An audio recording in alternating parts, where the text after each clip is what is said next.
You know, I'm just about at the end of my rope here. I'm trying so hard to get you to understand, but I'm really losing my patience. Today, Joey, we're going to go to Walmart, and we're going to get you some clothes for school. Get your toothbrush. Hi, Morgan. Do you want to go to the zoo today? How would you like to go see the elephants? Or should we go see the zebras? Now, Michael, No, I'm not sure that we can go on the train today. I don't know if it's working. Would you rather go to the park or the Cancer Museum? Oh, Michael, you're Good. so We cute. go to the zoo. Hey, pal, how you doing?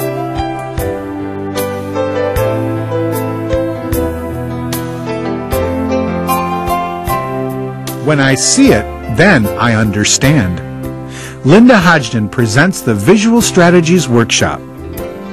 One of the biggest challenges educators and parents are facing is understanding how to meet the educational needs of students with autism spectrum disorders or other behavior or communication challenges. Visual Strategies is the tool that can make a difference. Thousands of people worldwide have experienced Linda Hodgdon's Visual Strategies Workshop live. And now this powerful program is available in a 5-part video series based on Linda's best-selling book, Visual Strategies for Improving Communication. Using Visual Strategies provides the support that students need to improve communication, participate in life routines, and demonstrate appropriate behavior. Today, I am here to share with you some information that I've learned over the years working with these students and working with the staff about the impact that visual strategies can have on these students and how important and valuable this information is for them. And I'm going to be sharing some things with you that I know really, really work with the students that you work with, the students that you live with. And so that's why I'm here. In education, we develop strategies that we use with children in regular education. And then what we tend to do is we tend to take those strategies and we modify them in some ways as we're working with students with special needs. You know, educators go to school to learn how to teach reading and writing and math, and those of us who are specialists learn how to be, teach speech or occupational therapy and all those kinds of things. And then we get these children on our caseloads and in our classrooms who don't mind the way the other children do. They don't follow directions the way the other children do. And everything I try doesn't seem to work very well. You know, one of the most common things that people do now visually with students is to develop some kind of a schedule. If I were working with very young students or very low-skilled students, I might start out like this with nice, big, large, colorful photographs. But you know what? Some students, this would even be too high. And there are some students that we might even need to start out with real objects. So I hand the child his shoes to say, now we have to get dressed. Or I hand him his lunchbox to say, now it's time to eat, that kind of thing. Kevin is a high school student. He has a lot of language, a lot of reading ability. He's very capable. He has a doctor appointment one day a week, and so his mom has to come and pick him up from school early. So it's Kevin's responsibility to go get his coat and his book bag and wait for his mom by the door. Well, on this particular day, 2:45, Mom's not here. 2:46, Mom's still not here. Oh no, 2:47, she's not here. And pretty soon he's flapping and jumping and just having a real hard time. So the teacher said, Kevin, wait a minute. I'm going to go and call your mother and find out what the problem is. Well, she called Mom, and Mom said, I'm not coming today. I told Kevin to go home on the bus. Well, what was the problem? She told him. I wish that Mom would have written a little note like this, had him stick it in his pocket, because you know what? He would have remembered. And Kevin could read, but you could use this system even if a child can't read. You know, you write a little note, draw a couple little pictures, and the presence of that piece of paper is going to help them remember a whole lot. But imagine what can be happening to our students. See, somebody says something to me over here. I have to realize that they're talking to me, and I have to establish attention. Now, somebody says something to me over here. I have to realize they're talking to me. And then I have to release. I have to shift. And I have to reestablish attention. But see, somebody's here, and I go, oh, oh.